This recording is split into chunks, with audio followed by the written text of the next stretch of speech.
24 जून 1967 10 लोगों का एक ग्रुप मॉस्टेल केव देखने के लिए जाते हैं, इस उम्मीद में कि इसके अंदर कुछ नए केव्स को खोजी जाएगी जहां आज तक कोई भी न गए हो। केव एक्सप्लोरेशन शुरू करने से पहले ये 10 लोग दो ग्रुप में बंट जाते हैं। पहला ग्रुप जिसमें 6 लोग होते हैं और दूसरा जिसमें 4 लोग।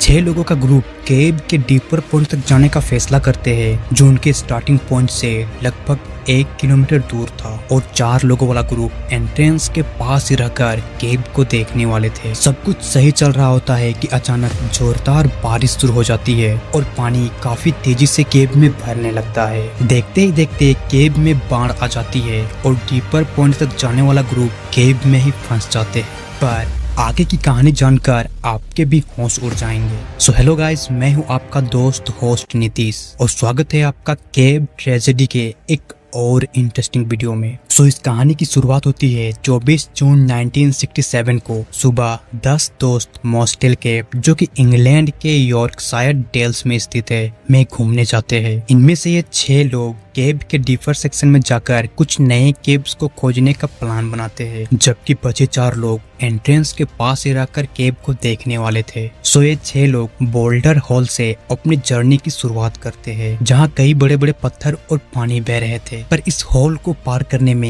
इन्हें कुछ खास दिक्कतें नहीं आती है, पर इनका असली चैलेंज तो सेकेंड सेक्शन नीरेकर जंक्शन से शुरू होने वाला था, क्योंकि इस सेक्शन से केवर्स को इस तरह रेंगते हुए आगे बढ़ना था। यहाँ से आगे बढ़ना इतना मुश्किल था कि केवल कुछ गिने चुने केवर्स ही यहाँ से आगे बढ़ पाते हैं। सो ये 6 दोस्त भी इस चैलेंज को पार कर जाते हैं। नीरेकर सेक्शन को तो ये पार कर चुके थे, पर अब इन्हें इससे भी नैरो और चैलेंजिंग सेक्शन मिलने वाला था, द मैराथन पैसेज। ये सेक्शन इतना नैरो था कि केवर्स को काफी दूर तक अपने पेट के सहारे घसीटते हुए आगे बढ़ना था। मैराथन पैसेज 2 सेक्शंस में डिवाइडेड था, नियर मैराथन और फार मैराथन। दोनों मैराथन पैसेज की लेंथ 900 फीट थी, यानी 3 फुटबॉल फील्ड जितनी, और ये दोनों मैराथन पैसेज एक 5 फुट जितनी बड़ी चैम्बर से कनेक्टेड थे, जहाँ केवर्स को काफी हद तक जगह मिल जाती है बैठने के लिए या खुद को सीधा करने के लिए। ये लोग इतने नैरो जगह से आगे बढ़ रहे थे कि इनके पास पीछे मुड़ने का कोई ऑप्शन ही नहीं था। इस वजह से ये घंटों तक आगे बढ़ते ही रहते हैं, खुद को घसीटते हुए।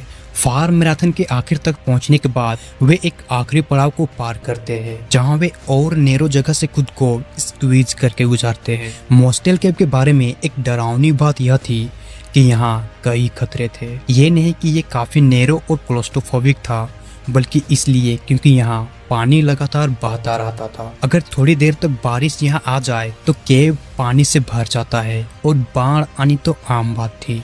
शाम 5 बजे तक 4 लोगों वाला ग्रुप अपना केविंग कंप्लीट करके बाहर निकल जाते हैं, पर 6 लोगों वाला ग्रुप अपनी जर्नी कंटिन्यू रखते हैं अगले मिडनाइट तक। पर अभी शाम के 6:30 ही बज रहे थे कि आसमान में काफी सारे काले बादल मंडराने लगते हैं, और थोड़ी ही देर बाद यानी 7 बजे के करीब यहाँ काफी तेज बारिश शुरू हो जाती है। शाम 5 बजे के करीब जो 4 लोग केव से निकले थे उनमें से 3 लोग जाने का डिसीजन लेते हैं, पर मोराक फोर्ब्स जो कि डेव एडम्सन की फियांसे थी वो वहीं रुकने का फैसला करती है। 9 बज चुके थे और बारिश रुकने का नाम ही नहीं ले रहा था। इतने में जब मोराक फोर्ब्स केव के एंट्रेंस के पास जाती है तो वो वहाँ पानी देख दंग रह जाती है। दरअसल एंट्रेंस पॉइंट पानी से पूरा डूब चुका था, मानो वहाँ कोई केव का एंट्रेंस नहीं बल्कि एक झील हो। मोराक फोर्ब्स एंट्रेंस के पास इतना सारा पानी देख काफी ज्यादा डर चुकी थी। वो बिना वक्त जाया किए 4 किलोमीटर तक लगातार भागकर रेस्क्यू अलार्म को बचा देती है।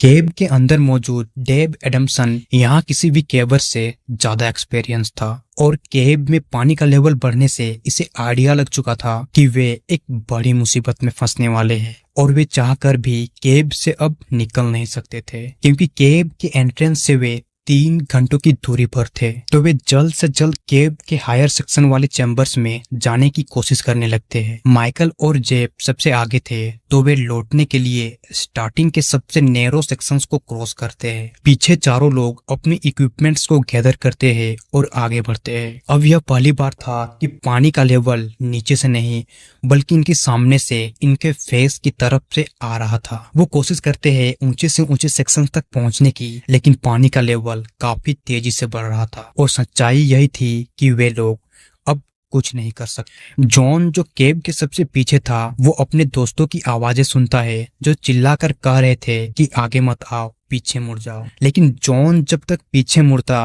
वो पानी में डूब चुका था। केव के अंदर पानी इतना ज्यादा भर चुका था कि केबर्स का बचने का अब लगभग 1% से भी कम चांस था। आप इमेजिन करो, क्या 1% से भी कम चांस में ये 6 केबर्स जिंदा बचे होंगे? नहीं ना।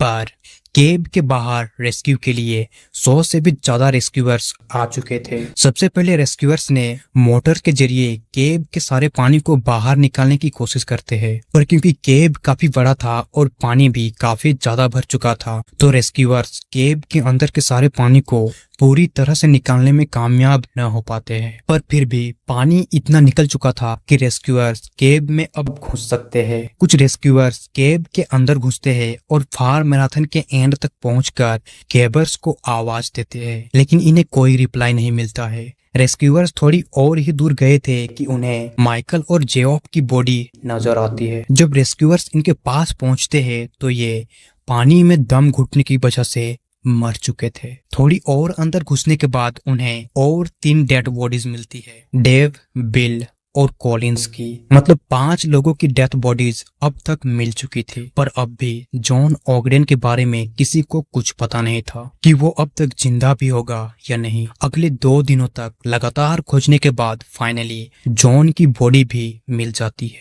एक नैरो पैसेज में जहां हिलना भी मुश्किल हो, वहां पानी में दम घुटकर मरना कैसा लगता होगा हम इमेजिन भी नहीं कर सकते। सभी केबर्स की डेथ बॉडी मिल चुकी थी पर उन्हें वहां से बाहर निकालना काफी मुश्किल था। इस वजह से उनके डेड बॉडीज को वहीं छोड़ दिया जाता है और केव को हमेशा हमेशा के लिए बंद कर दिया जाता है। 3 साल बाद 3 साल गुजर चुके थे और उनकी डेड बॉडीज अब तक वहीं पानी में सड़ रहा था। पर 3 साल बाद दोबारा से केव को खोला जाता है और केबर्स की डेड बॉडीज को ऊपर वाले चैम्बर में शिफ्ट कर दिया जाता है जिसका नाम सेंचुरी होता है, और एक बार फिर दोबारा से केव को सील कर दिया जाता है। मोसडेल केव अब एक केव नहीं था बल्कि 6 लोगों की कब्र बन चुकी थी और अब ये जगह हॉन्टेड जगहों की लिस्ट में भी शुमार हो चुकी थी। और कुछ लोग इस केव के बारे में कहते भी है कि यहाँ कई तरह के अजीबोगरीब आवाजें सुनाई देती है।